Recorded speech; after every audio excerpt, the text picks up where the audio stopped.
was supposed to be a poster child for logging big grand fir in order to restore ponderosa pine. Strangely, they managed to log a great number of old-growth ponderosa pines in the process. We've seen the timber industry and the Forest Service and their collaborators really latch on to some of these buzzwords like restoration and collaboration that all sound really good, but have often been used as a guise for essentially continuing industrial logging and often going into what's left of these most pristine, best functioning landscapes. All these old-growth ponderosa pine that they cut were taken to the mill for profit.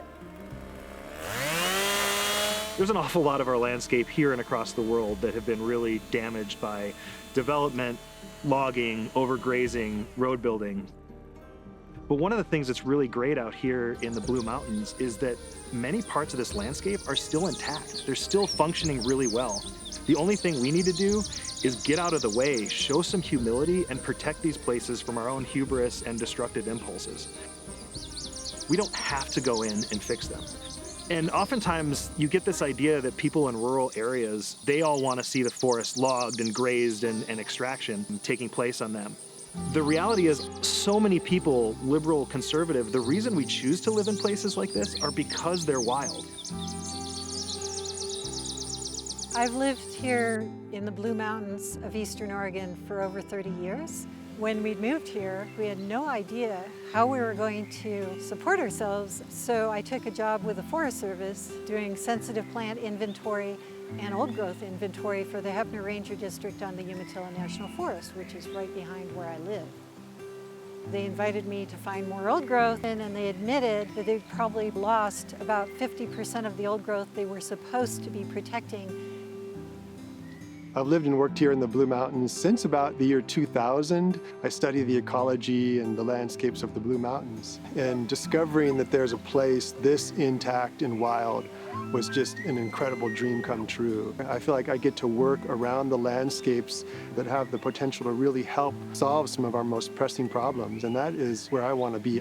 There are few places left as big as the Blue Mountains where intact habitat remains. And if we can protect some of these large, roadless areas and intact forest landscapes, we can create an interconnected reserve system and allow species to move across this ecoregion in response to the pressures of climate change and increased human development.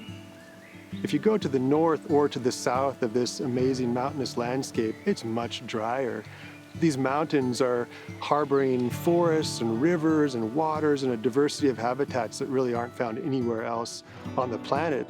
They link the Cascades and the Rockies, also the Columbia Plateau to the north and the Great Basin to the south.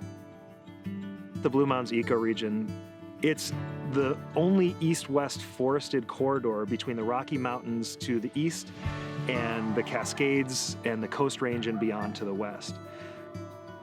So if you live on the west side and you want to have wolverine and grizzly bears and wolves back, you should care about this place too.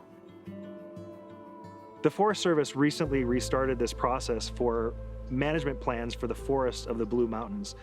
These plans are going to affect the management and the outcomes of these forests for decades, for generations to come. The Forest Service needs a paradigm shift to transition away from all this destructive forest liquidation through commercial logging.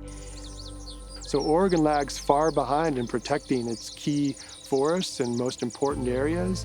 It only has 10% of its forests with strong protections, whereas Idaho and Washington are over 20%. The Blue Mountains are one of the most undervalued places in the Pacific Northwest, and yet they're well poised to make a significant contribution to helping solve some of our most pressing problems: climate change, the biodiversity crisis. There is a bright future ahead if we can protect these places and make them last for future generations.